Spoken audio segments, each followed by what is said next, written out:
Good afternoon, ladies and gentlemen. We're back again. Kindly don't forget to put on the headset.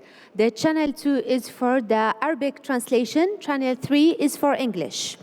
And for now, we'll be having a session about protecting the next generation strategies for preventing sexual explosion and the international case study from Ghana. I'll be having on stage Mr. Kevin Metcalf, the Director of the Human Trafficking Response Unit in the Office of the Oklahoma Attorney General from USA. And I've got Michael Roberts from the Privacy Cyber Investigator from Australia.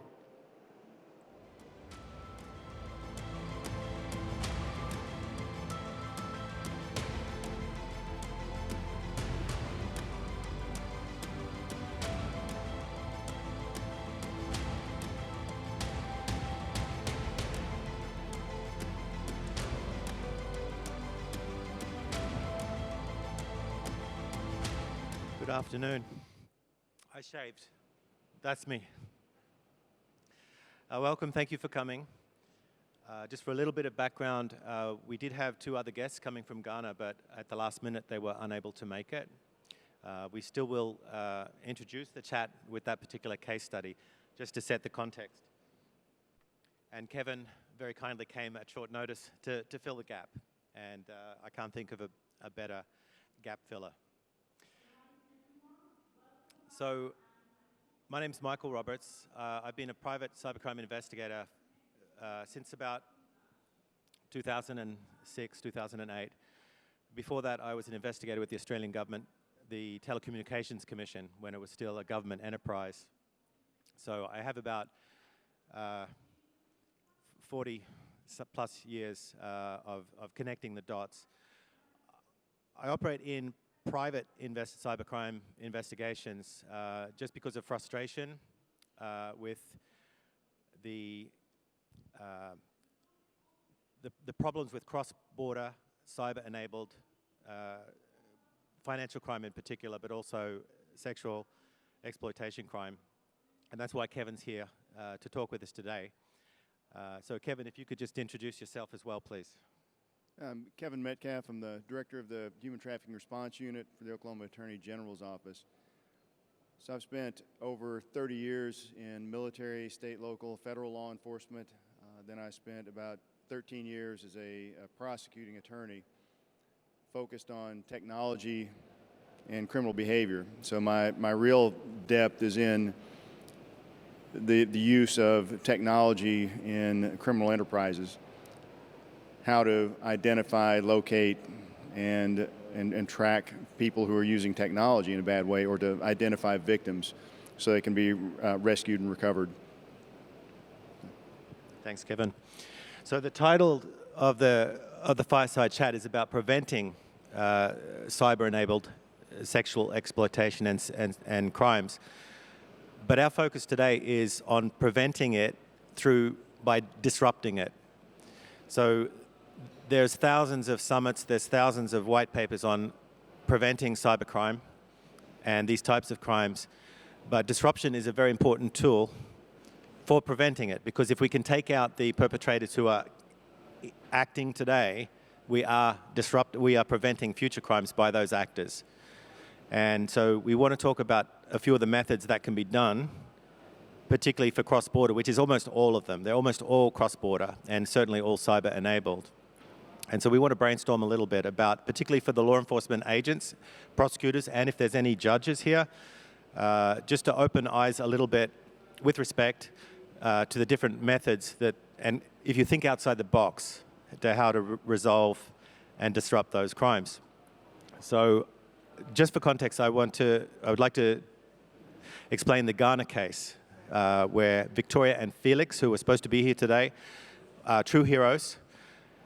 We had a case where a young lady called me on the phone because she was in the East Coast of the United States. She said her sister was going to kill herself tonight, to commit suicide tonight, that very night, because she was a victim of sextortion. She thought she was in love, young lady in love, and her boyfriend online boyfriend who she'd never met, convinced her to allow him to watch her take a shower on WhatsApp video. Unbeknownst to her, he was recording it. After he had that recording, he sent it back to her, or he sent a video of himself uploading that video to a pornography site with cryptocurrency Bitcoin address where she had to send a lot of Bitcoin. Otherwise, he was going to ruin her life. And this is why she was going to kill herself. She had been to an FBI task force and to the local sheriff office and was told that there was nothing that could be done. And so she gave up hope. After calling me, I told the sister to get her sister, who was at risk of self-harm, on the phone, that she'll be okay. So using trauma-informed communications, I let her know that things could get worse before they get better, but she's now the one in control. And so we talked her off the ledge, and I explained a pretext communication that I wanted her, after making sure she had the capacity for it, to communicate with the sextortionist. In doing so, we were able to establish within about 15 minutes he was actually in Ghana, not in the UK as she thought, in a certain village in Ghana. So then I was able to contact the Interpol lead for the cybercrime and security authority in Ghana, and then he brought onto a Zoom call his lead prosecutor, and we had a call to discuss how we could approach this case.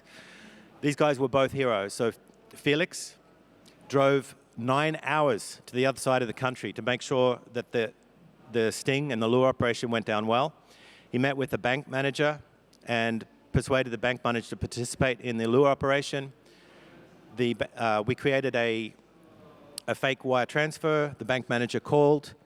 The perpetrator said, "You need to sign some AML documents, and we have US dollars waiting to be withdrawn." He's been in custody since that day. That was Christmas Eve 2023, and he's now facing up to 25 years without parole for aggravated circumstances because he tormented her afterwards by sending videos of the upload. Now, this was a case where we completely bypassed law enforcement in the United States, where the victim was located, and we had a successful resolution. And we're presenting this just to help us to see that you don't need necessarily bureaucratic hindrances to solving these cases real time, like within hours, by being hamstrung by mutual legal assistance treaties and things like that. We need them. We need them, but not always. So, Kevin, could you give some examples of cases where if we followed the protocols, where you've had the liberty to have direct communications with your colleagues cross-border to rapidly resolve or disrupt crime? Yes, so I'd like to just address, we're talking about cyber, and I made some notes here so I don't forget where I'm at. Cyber sexual exploitation and abuse. A lot of people are familiar with sextortion, so sexual extortion. This is an international, it's a global concern, a global issue. I believe most countries who work, especially in crimes against children, are very well aware of this. Africa is generally identified as a source of this because they have a growing digital access, and the regulation is a lot less. So it makes it more of a location of opportunity for a lot of the bad actors to operate out of. So when you look at this type of behavior, if we look at sextortion, there's a grooming angle, the building of this illusion of trust. And this goes across borders. It doesn't matter where the offender is, it doesn't matter where the victims are. There are always multiple victims. It's a fishing expedition of sorts. There are other crimes. I don't know if anybody's heard of the use of encrypted platforms, where we have men. I think the top three consumers are the US, the UK, and Australia, where people in very poor countries such as the Philippines who have access to children and maybe not much access to resources and money, they will abuse their children. And it's often referred to as rape by proxy. So people will pay, these men will pay somebody on the other end of an encrypted app on video money to watch them abuse this child. So those of you who do cyber investigations, we're looking at multiple countries, looking at an encrypted app, and in some of these cases, these videos and these images are done live and they are not recorded and they're not captured. So now we're looking at evidentiary issues. So there's a lot that comes into play. Now, if we're just talking about sextortion, there are a couple of different angles there. And I remember seeing this when it started playing out in the U.S., where I was a prosecutor more than 10 years ago. Young men especially are targeted for financial extortion, or financial sextortion. They're often fake accounts that will reach out to these young men and try to connect with them on Meta, on Facebook, Instagram, on some app. They will start building a relationship. Sexual talk usually develops pretty rapidly. This can develop and escalate very rapidly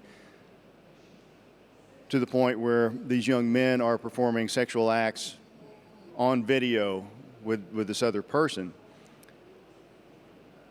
They are not aware generally at this point that that video is being captured. And then all of a sudden, they get this notice of, here's a video of you masturbating. Here's a list of your friends. Here are your family members. If you don't send us money, we're going to release this video to everybody. We're going to send this to your parents. If you don't want us to do this, then you got to send us this money, and you got to send it this way, often in the form of a gift card that's sent over these encrypted apps. And now you're looking at a multinational investigation. A lot of times we're not really sure where the bad guy is. The victim's dealing with shame, dealing with all these emotions, especially when you have young men, these teenagers, teenage boys, the embarrassment, and then the realization that they have no access to money. This can and quite often does lead to suicide. Mississippi Bureau of Investigation, one of the state troopers lost his son. This was a standard, very high-level family, I want to say, because they had no problems. The parents were married. Their son was in sports, made good grades, very popular in school, just a year or so out from graduation, already had college plans. He connected with somebody online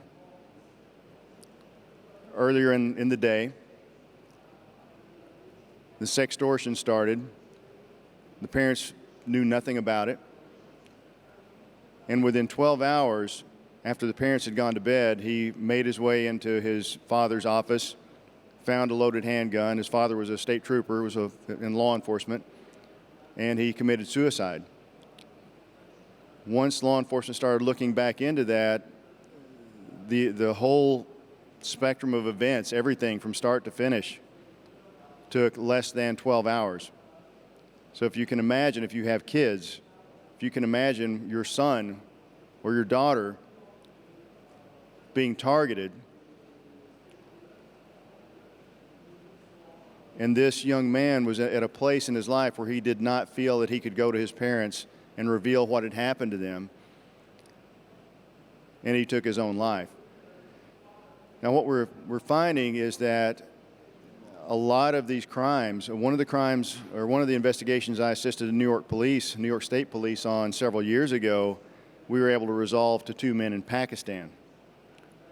Now for a state police agency in the U.S., even reaching out to some of our federal investigators, they were unable to work this case. So I was asked to come in and assist. And we were able to, through a series of search warrants and other legal requests, we were able to track these men down in Pakistan, and they were ultimately arrested. But for a lot of law enforcement agencies, when you start dealing with technology and you start looking at how do we get through to, for the U.S., for a state police agency, just to identify these men in Pakistan, that was a huge undertaking. And it took a lot of technical expertise. So I had come in and I had a small team that had a lot of expertise in that, and we were able to track this down.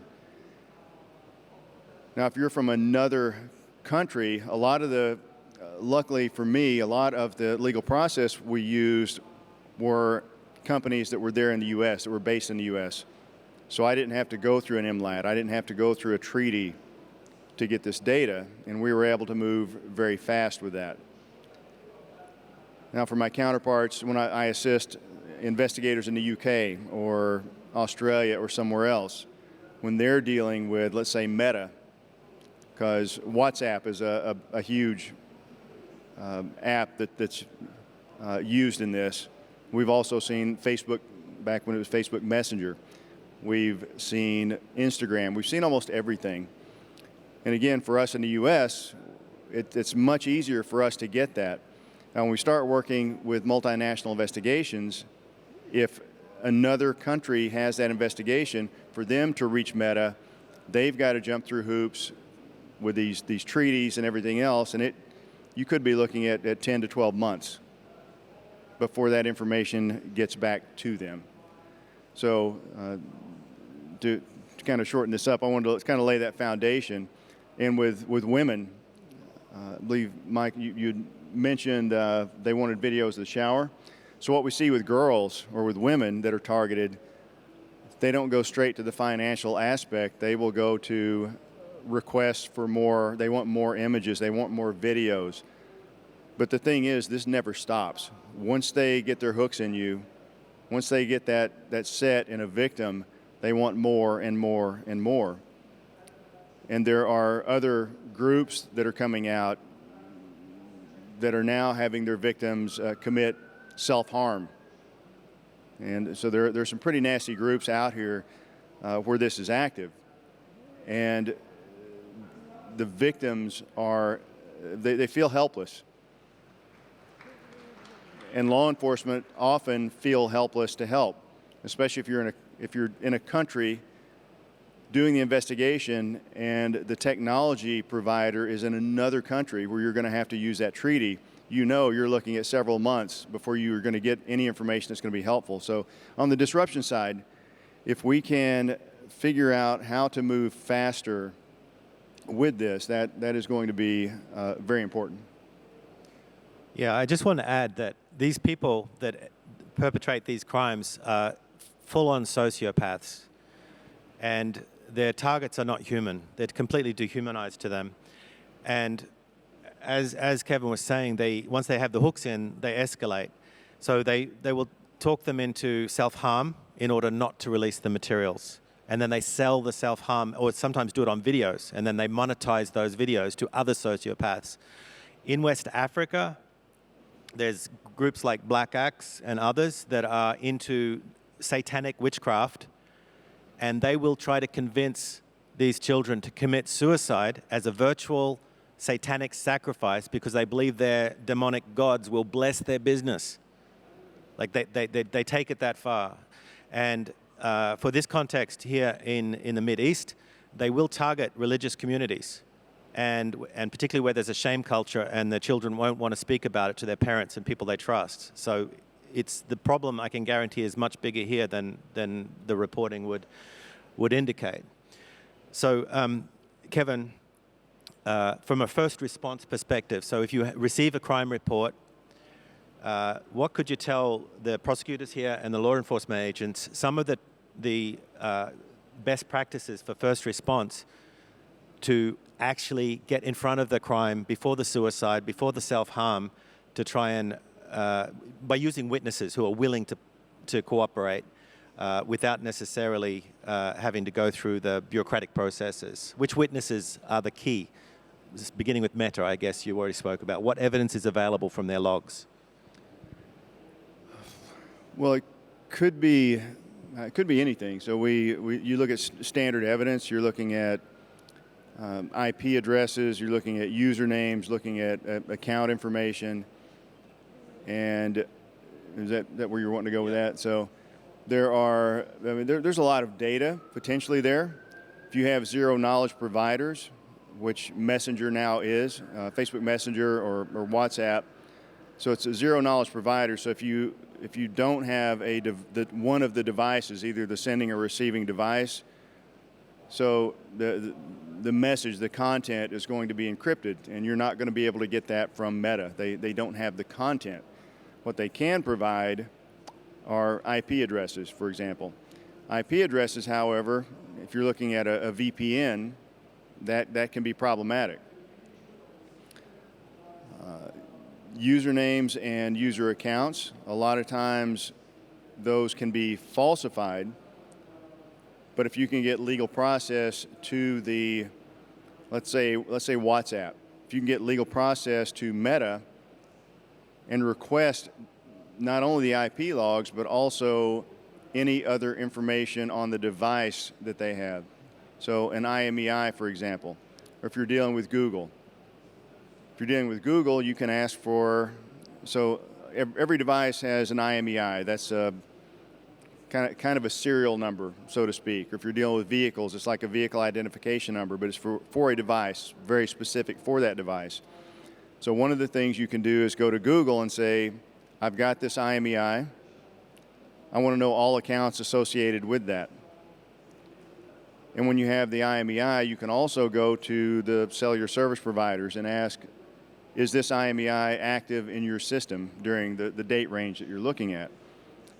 For IPs, you're looking at dynamic, so you're going to need a date and time for each IP that was used. You can take that IP, find out who the service provider is. MaxMind, Aaron, I mean, there are different sites that you can go to, put the IP address in, it will give you the service provider who had this IP in their listing. Then you go to that service provider and you say, I want to know where this IP resolves to on this date and this time. Now, if you have a VPN, a virtual private network, it's going to be a little bit more difficult. However, is one of the things that we've used for VPN IPs, if you have one or if you have several, one of the things you can do is to send that. Well, again, in the U.S., we're kind of spoiled. I can send that to Walmart corporate. They can see where, I mean, they see a lot of IPs. They can see more than just their app. We could send it to Amazon, to eBay. You can send that out to different places and say, have you seen any of these IP addresses by date and time on your system? Now, this results in a lead. It's only an intelligence lead. But you can see when a VPN is active, especially if you're looking at a mobile device, you can see that VPN's IP can be active in other systems. So you can do sort of a cross-reference. But again, this is only an intelligence lead. This is not anything actionable. And going back to the IMEI, if you can trace this back, let's say you get Google and you get the IMEI off a device, that can potentially lead you to other Google services. It can lead you to potential cellular service provider where that IMEI may have service. And then if you're looking at location data, if you have Google, let's say Google, if you get location data back from one of those accounts, even if it's got a fake name and a fake address and a fake everything on that account, there are still location leaks. So you can start looking at pattern of life analysis. Anyway, this getting a little out in the weeds here, but every piece of digital information can lead to other factors that can be analyzed, and you start creating this digital footprint from the exhaust that's out there. And we do have a couple of other things that I'm not going to get into right now due to some sensitivity, but there's some other things that we can do. If you have any cases and you're in law enforcement, come see me after, and I can give you a couple more things that I just don't want to talk about in an open forum. Yeah, so we're both on LinkedIn, so feel free. I just want to touch on, expand a little bit on what Kevin just said, particularly with VPN. A lot of scammers, a lot of criminals and sextortionists think that they're protected by a VPN. They're not. Their phones, their devices are connected, have concurrent connections to Facebook, to LinkedIn, to X and Twitter, to all these other platforms with the same VPN number. So they might be perpetrating their crime on one platform, but not realizing they're exposing themselves through all the others, and they might be their real Facebook profile. They're very evil, but they're also very stupid a lot of the time. Also, we have a tool that we'll be making available to law enforcement soon where we can defeat we can defeat the encryption of WhatsApp, Telegram, Signal, and VPNs legally, because this tool uses just normal internet protocols. We can capture the time zone on the device. It's very simple technology. The time zone on the device. So the city they're in, even though they're using a VPN in a different country, we can see what city they're in.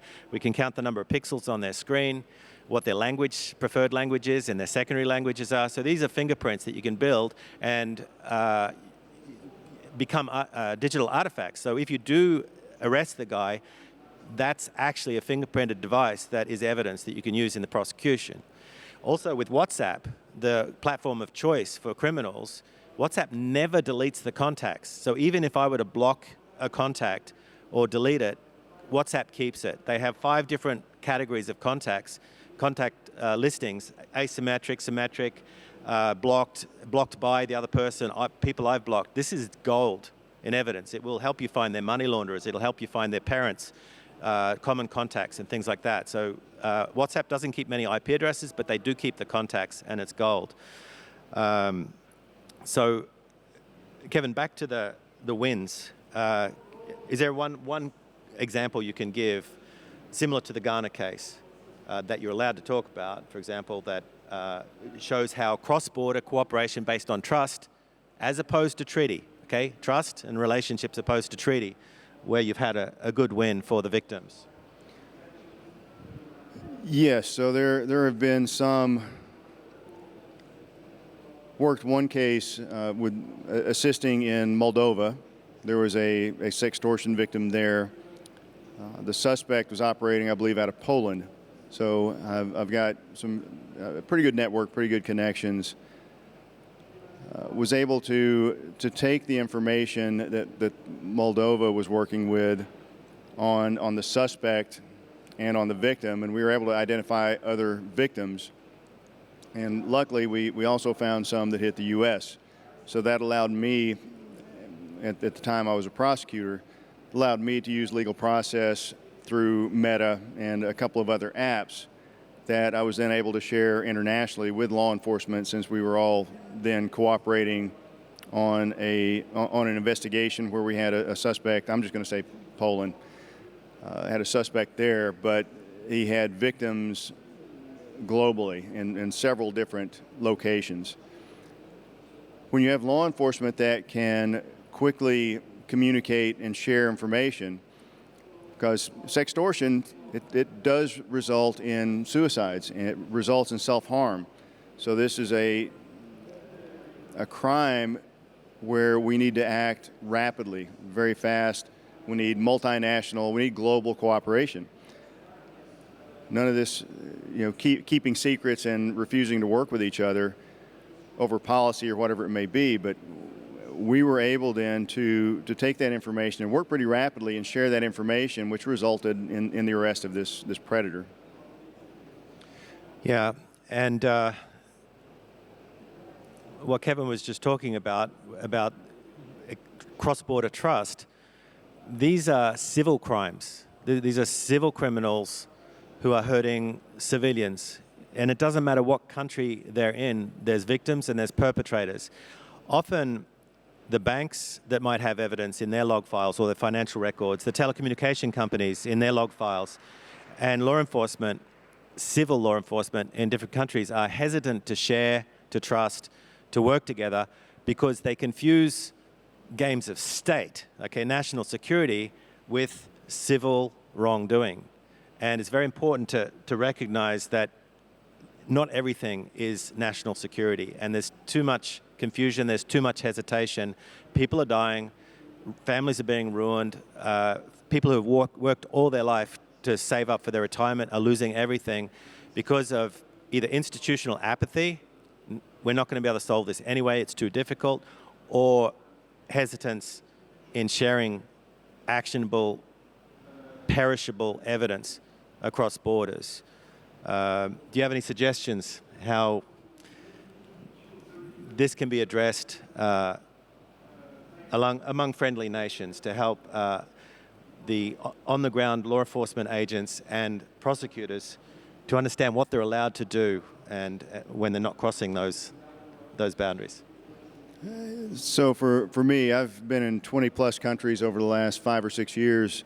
I speak and teach and actually go out and help other countries, other organizations there with investigations and actually human trafficking, child exploitation operations, things of that nature.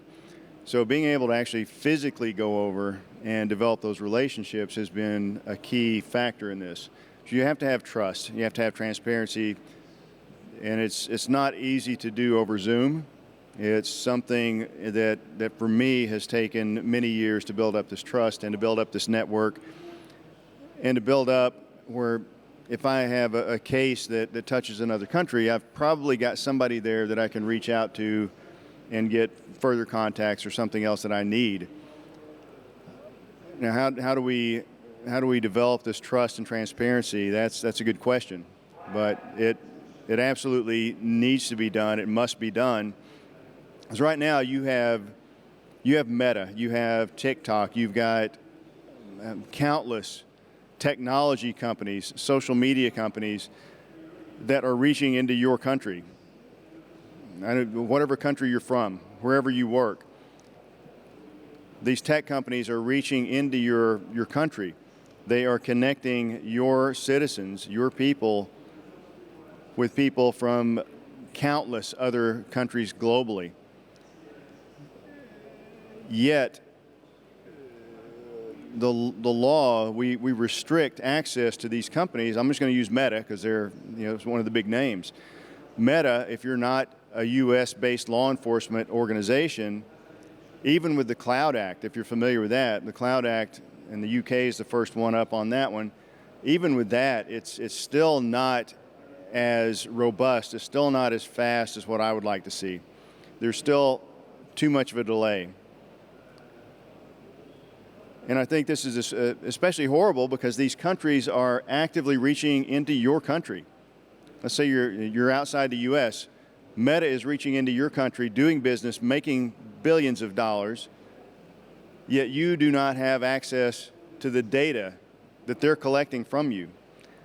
This is something that we have got to figure out how to work around because they are causing harm in your countries, especially to your youth, to your vulnerable populations.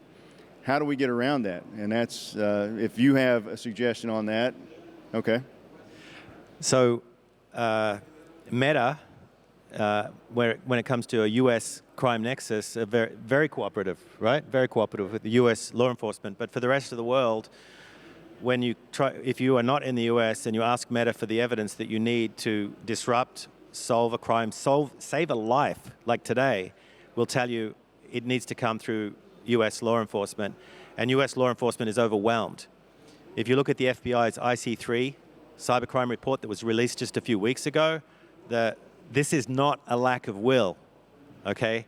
I know a lot of special agents from multiple agencies, and they are mission-driven crime fighters, but they're overwhelmed. And there's such a backlog that they'll never catch up.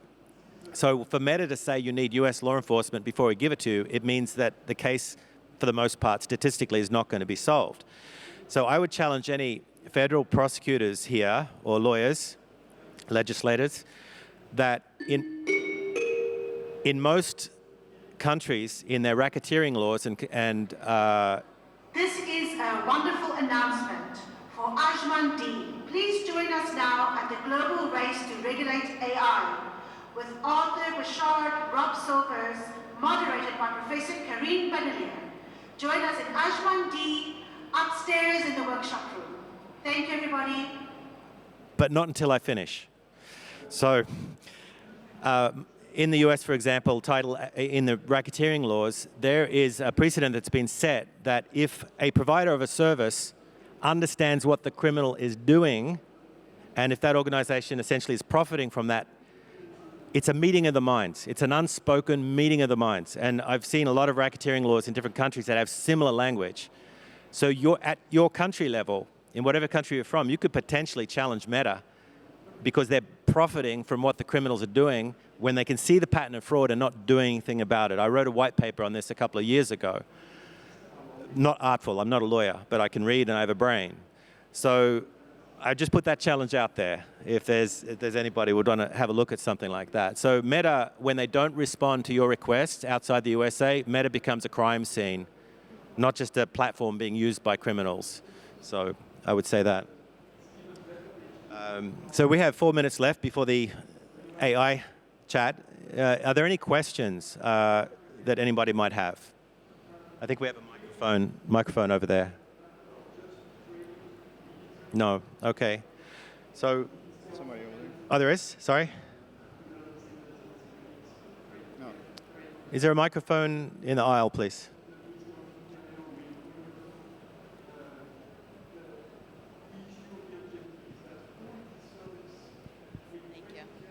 So what recommendations do you have for protecting the kids before this becomes an issue? So is there any ways that when they're on the iPhones, when they're gaming, when they're video chatting, when they're messaging, that they can recognize if something is a potentially dangerous situation, or for parents to even notify? Great question. Kevin, do you want to field that? ندعوكم للانضمام إلينا في قاعة الاجتماعات في قاعة عجمان دي لحضور الجلسة الثالثة السباق العالمي لتنظيم الذكاء الاصطناعي. So the question is about protecting children. Well, this is going to be it's a very good question. How do we protect our children? Technology, it has increased the reach. Parents now deal with issues that we never could have imagined 20 years ago. We have groomers, we have predators who are connecting with your children when they're in the back seat of your car and you're driving them to school. We have predators who are connecting with your children at school through the school network and through apps. So in the US, we see apps that are required by schools that the kids have to use, and we're seeing predators coming through that. So if you're a predator, if you like to fish, if you like to hunt, where are you going to go? Well, all the predators know where the kids are. They're at school. They're on homework sites. So we know that they're out here where the kids are gathering. How to protect our kids? One of the things, we got a lot of adults here. How many of you guys, rhetorical question, how many of you use a password manager? How many of you reuse passwords? Be honest, how many of you reuse passwords for different platforms? So we see a lot of people reusing passwords. We also see a lot of criminals using apps like Dehashed. They will have a paid subscription to Dehashed. They will see an attractive woman. They will figure out where she lives. They'll look up her emails, and pretty soon they've got her passwords, and they're going to start trying to log into your accounts. If we can't trust adults to have password hygiene and to know how to control and secure our own accounts, how are we teaching the next generation to use passwords responsibly? I mean, and that's just one very basic thing. Are we teaching our kids, are we developing trust with our kids? There's no way that you can completely protect your child. We teach our children to drive, yet we have teenagers, we have young adults who are killed in car accidents. That is a danger of operating machinery.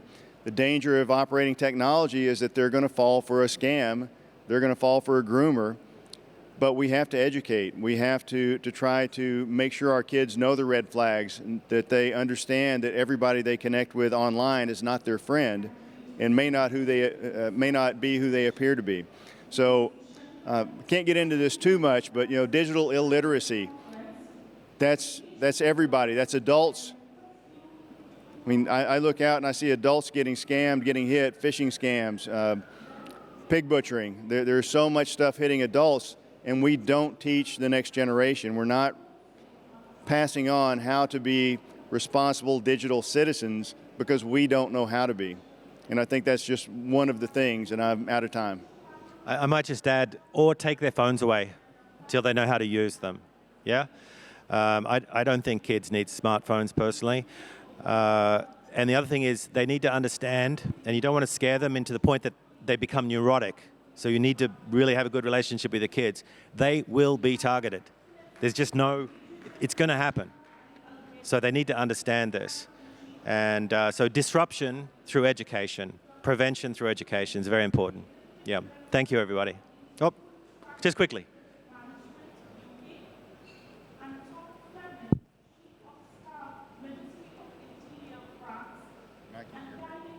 The questions here.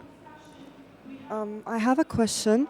For example, Meta, why doesn't it have an AI implementation, like a system where, can you hear me?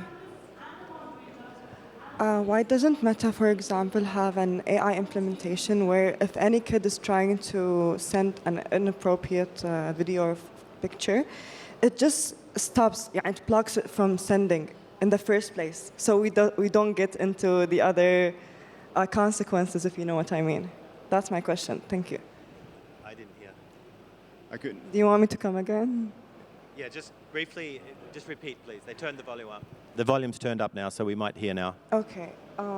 So why doesn't Meta, for example, implement an AI system where if any kid is trying to send an inappropriate video or picture, it just blocks it from going through in the first place, so we don't get into the consequences later?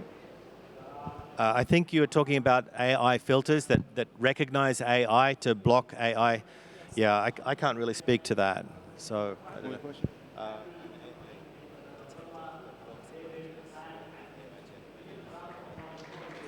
Yeah, so if you're talking about the AI to block grooming and to block images and to block things, is that right? Yes, exactly. Yeah, so that is being developed, but we don't see technology companies implementing that for whatever reason. I don't know if it's just because the tech isn't ready yet, but that is something that needs to happen. We know that AI can detect nudity, they can detect other things, and quite honestly, how hard would it be for AI to run in Meta's system to look for accounts that are trying to friend, 50 young women or young people every day? There are certain behaviors that we have been putting out to all these tech companies for years of this is what groomers do, here's some behaviors, and they're very simple, yet we see them over and over and over again, but we don't even see the tech companies implementing this yet. Yeah, patterns of fraud are very easy to recognize if they want to implement it, but the AI detection, it's probably the cost of compute. It's very expensive, and they're there to make money, not protecting children is something they have to do, not that they necessarily want to do because profit. So yeah, we're way everything's over about time. money. Thank you very much.